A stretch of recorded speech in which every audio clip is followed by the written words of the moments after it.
Welcome to Chai Travels. In this video, I will take you on a journey through the beautiful South Indian state of Karnataka, the state where I spent most of my life.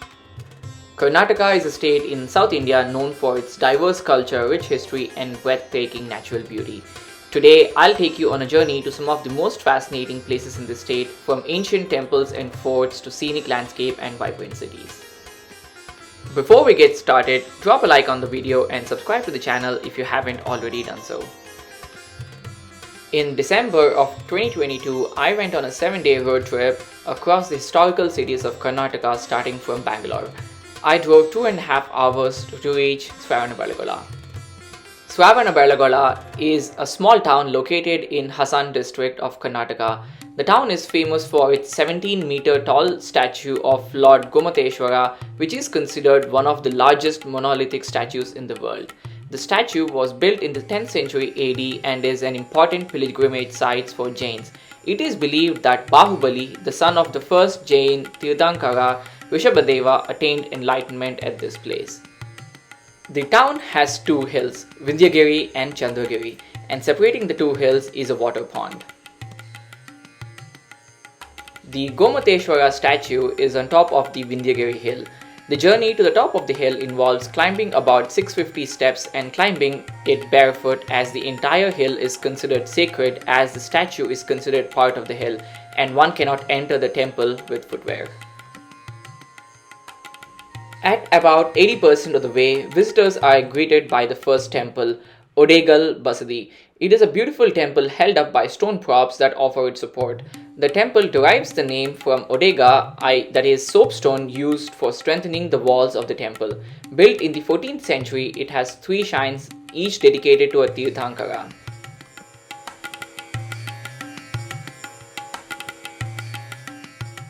A few meters away is the Tyagada Khamba, a very beautifully and intricately carved pillar from the 10th century. Climb up another 20 steps and you will reach Akhanda Bagilu, the monolithic gateway. The rock is carved with beautiful images of Jain monks and has ancient writings in Old Kannada. Once you enter the inner shrine or the Garbhagriha, the monolithic sculpture of Sri Bahubali is visible in all its glory. The sculpture dates back to the 10th century. Construction was commissioned by the Ganga dynasty minister and commander Chavandaraya.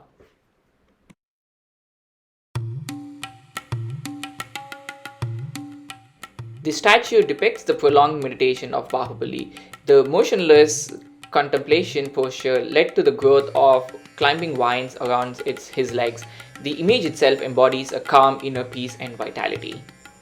My next stop was Vindhyagiri.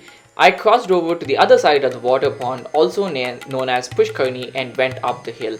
There are 14 Jain temples inside the complex, all dating back to the 10th century. There is one last place to visit on the hill, and it is called the Bhadrabahu cave. It is a small cave with a narrow entrance and even smaller space inside that a person cannot fully stand inside it. It is apparently the cave where the Emperor Chandragupta Maurya spent the last days of his life.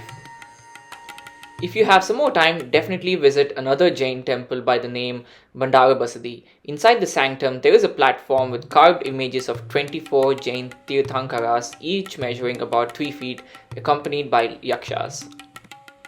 Walking along a street across the Bandara Basadi was another Jain temple, Mangavi Basadi, and it is from the 1353 AD.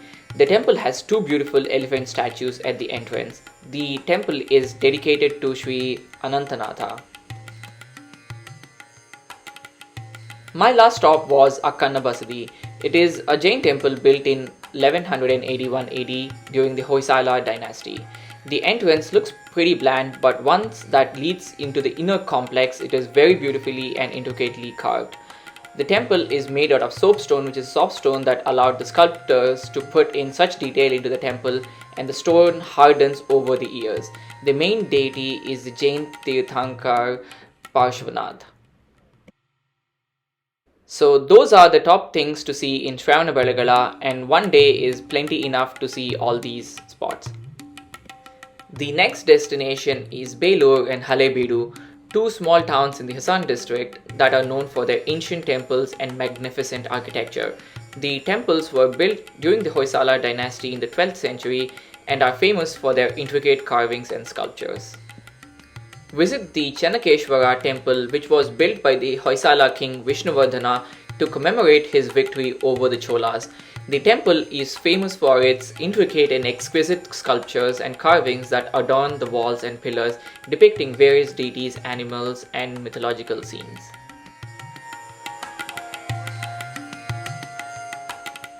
Then head over to Halebeedu to visit the beautiful Kedareshwar temple dedicated to Ishwara, which is from the 13th century. The temple is known for its intricate carvings and sculptures, including depictions of gods, goddesses, animals, and mythological scenes. It also features a unique architecture with an ornate entrance and stepped pyramidal tower. Then visit the Hoysaleshwar temple, which is the largest monument in Halebeedu. The temple was built on the banks of a large man-made lake and sponsored by King Vishnuvardhana. The Hoysaleshwar temple is a twin temple dedicated to Hoysaleshwar and Santaleshwar Shivalingas, named after the masculine and feminine aspects. It has two Nandi shrines outside, where each seated Nandi faces the respective Shivalinga inside. In my opinion, these temples should be added to the UNESCO World Heritage Site list.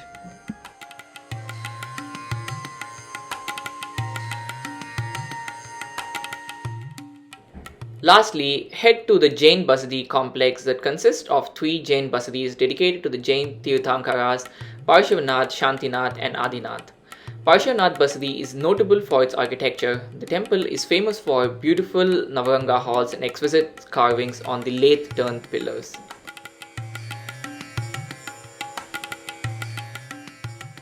From Belur and Halebeedu, we head towards Chitradurga, a historic fort town. The Chitradurga fort is one of the largest forts in Karnataka, and it has a rich history dating back to the Vijayanagara Empire. The fort is known for its unique architecture, underground tunnels, and stunning views of the surrounding landscape. The fort, built in a series of 7 concentric fortification walls with various passages, a citadel, a masjid, warehouse for grains and oil, water reservoir, and ancient temples. There are 18 temples in the upper fort and one huge temple in the lower fort.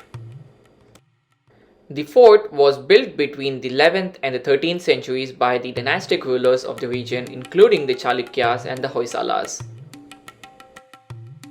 It was taken over for a short while by Hyder Ali. The fort was then captured by the British forces 20 years later when they defeated his son Tipu Sultan. Our next destination is Hampi, a UNESCO World Heritage Site.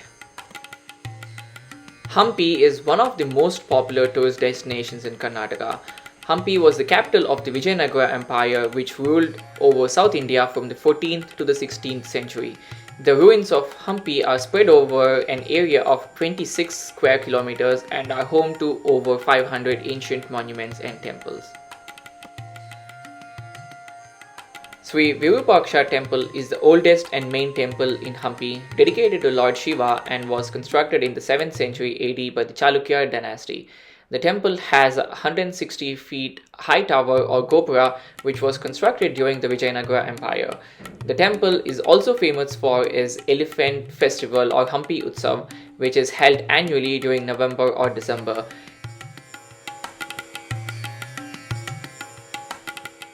You can see an elephant in the temple grounds all the time.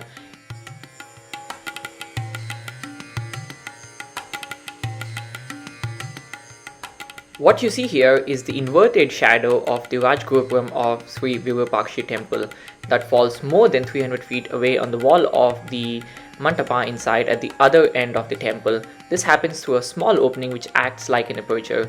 It's actually a kind of a pinhole camera effect created with stonework.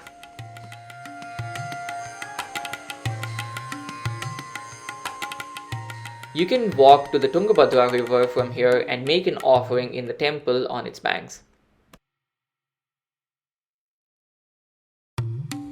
Vijayanagara Temple is dedicated to Lord Vishnu and was constructed during the 15th century AD by the Vijayanagara Empire. The temple is famous for its iconic stone chariot, which is considered to be a symbol of Hampi's architecture and heritage. The temple also has a musical pillar which produces different musical sounds when struck.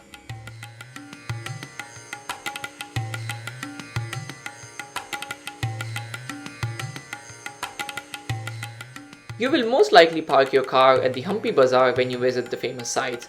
This bazaar is a long street that was once a bustling market during the Vijayanagara Empire. The bazaar is lined with shops which were once used for selling precious stones, textiles and other goods. Today, the bazaar is a popular spot for tourists to shop for souvenirs and handicrafts. Definitely check out this step tank. This tank is a unique water tank which was constructed during the Vijayanagara Empire. The tank has a unique step design with multiple levels of steps leading down to the water. The tank was used for various purposes including ritual bathing and is a beautiful example of Hampi's architectural and engineering skills. You should visit the Kamal Mahal. This palace was built during the 16th century AD for the queen and her ladies in waiting. The palace has a unique lotus-shaped design, which is why the Kamal Mahal or Lotus Palace. Inside here are the elephant stables. These stables were constructed during the 15th century and were used to house royal elephants of the empire and consist of 11 chambers. While in Hampi, I would recommend hiring an auto rickshaw and going around some of the other famous places. Lakshmi Narasimha Temple is dedicated to Lord Narasimha, an avatar of Lord Vishnu, and was constructed during the 15th century AD. The temple is famous for its monolithic statue of Lakshmi Narasimha, which stands at a height of 6.7 meters and is the largest monolithic statue in Hampi. The statue has been damaged over time, but with the original statue having 4 arms and a seated figure of the goddess Lakshmi on his left lap. Visit the Sasive Karlu Ganesha. The statue is known as mustard seed Ganesha because of the small size of the mustard seeds that are offered as prasad. The Hazararama temple is famous for its mandapa or the pillared hall, which has more than 1,000 carvings depicting various scenes from the Ramayana.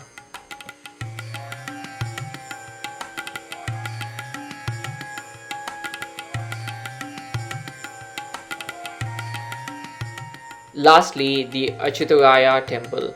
This temple is known for its beautiful carvings and sculptures which depict scenes from the life of Lord Vishnu, but unfortunately the temple is largely in ruins. I would recommend spending at least 2 days in Hampi to see all the places.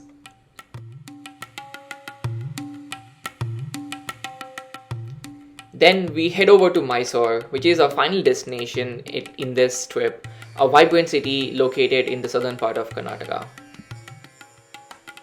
Mysore Palace, also known as the Amba Vilas Palace, is an architectural masterpiece that showcases the opulence of the Vadiyar dynasty who ruled the kingdom of Mysore for over 500 years. The palace has a rich history and was built in the early 20th century to replace the original wooden palace that was destroyed in a fire. Visitors to the palace can admire the intricate carvings, stunning paintings and beautiful architecture. The Chamundeshwari temple is a famous Hindu temple located on top of the Chamundu hills in Mysore. The temple is dedicated to goddess Chamundeshwari, who is believed to be a manifestation of goddess Durga. It attracts a large number of devotees from all over the country. The temple's architecture is also a significant attraction with intricate carvings and sculptures that reflect the cultural heritage of the region. You can find a colossal statue of Nandi here. About 16 feet in height and 24 feet long, this Nandi atop the Chamundi Hills is the third largest in India. You should also visit Saint Philomena's Church, a beautiful Gothic-style church and one of the largest churches in India. Lastly, definitely pay a visit to Srirangapatnam. It is a historic town located about 15 kilometers from Mysore. It is situated on an island formed by the Kaveri River and is famous for the Ranganatha Swami temple. The temple is dedicated to Lord Ranganatha, and incarnation of Lord Vishnu, and is believed to have been built in the 9th century AD. The deity is in a reclining position over the celestial serpent Adishesha. That's it for the journey through Karnataka. I hope you enjoyed this virtual tour of some of the most fascinating places in this state. Karnataka is truly a gem in India's tourism landscape, and I encourage you to visit these places in person to experience their beauty and grandeur. Thank you for watching, and we'll see you in the next video.